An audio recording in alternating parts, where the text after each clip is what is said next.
Very good morning to everyone. In this lecture, CS8601 mobile computing, today we are going to discuss about the topic zone routing protocols. That is a evaluation of zone routing protocols. When the radius of routing zone is 1, the behavior of zone routing protocol like a pure reactive protocols. For example, like a dynamic source routing. When the radius of the routing zone is infinity, or the radius diameter of the network, the zone routing protocols behaves like a pure proactive protocols. For example, distance destination sequence distance vector routing protocols. The optimal zone radius depends on node mobility and route query rates. What are the control traffic in these zone routing protocols? The control traffic generated by a protocol is the number of overhead packets generated due to the route discovery request in in the in the zone routing protocol. It controls the traffic is generated due to inter-zone and intra-zone routing. If hello message transmitted for neighbor discover are not considered as a control traffic since mobility has no effect on it.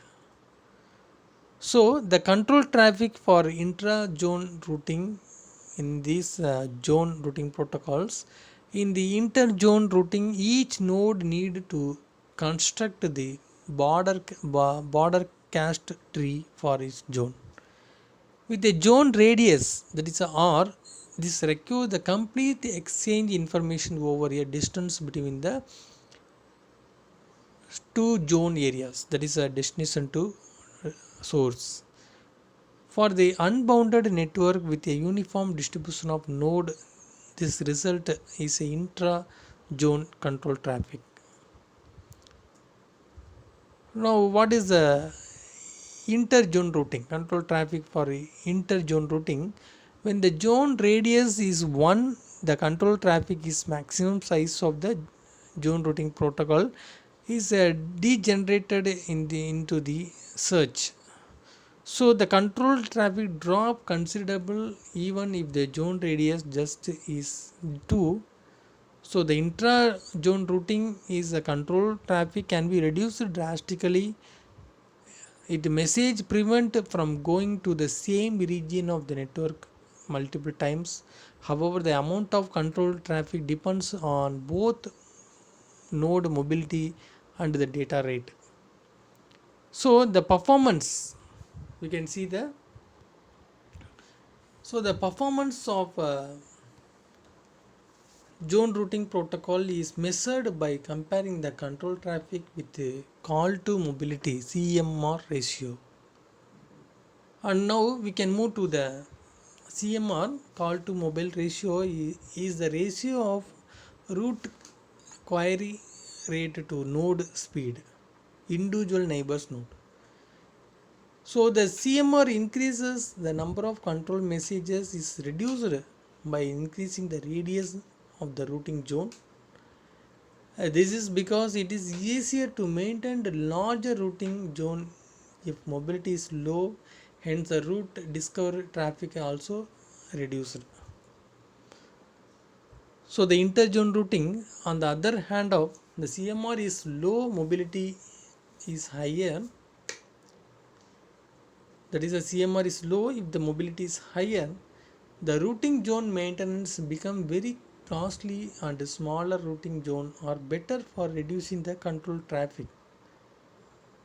So here the optimally configured the zone routing protocol for the CMR of 500 query per kilometer produce a 70% of less traffic than fluid searching. Now what is the route query response time? For a fixed CMR, the route query response time decreases initially with increase the zone radius. However, After a certain radius, the response time increases with the zone radius increases. This is due to the fact that the network takes longer time to settle even with the smaller changes in large routing zones. The expected advantages of the multicast routing, now we can see them. First one is it is providing efficient bandwidth of the source to destination vectors and reducing the communication cost in sequence wise and efficient delivery of data and supporting dynamic topologies. Now, what is the technical constraint of multicast routing? It is one of the minimizing the network load and it providing the basic support for reliability, transmission, and designing the optimal route and providing the robustness and efficiency and adaptability. And what is the classifications in multicast routing protocols? The globally there are the two main category. So number one, tree based protocols. Number two, mesh based protocols. In tree based protocols, for example, if multicast ADAC on demand distance vector routing protocols extended the ADAC on demand distance vector to offer some multicast capabilities. It built share the multicast tree on demand to connect the group members. They are capable of unicast, broadcast, and multicast. The associativity based multicast routing protocols it construct in the attempt to reduce the communication overhead and end to end delay. Now we can focus the mesh based protocols. In on demand multicast routing protocols is based on the mesh structure for connecting the multicast members using the concept of forward grouping node. When a data packet reaches a multicast receiver, that receivers create a join table or broadcast into the neighbors.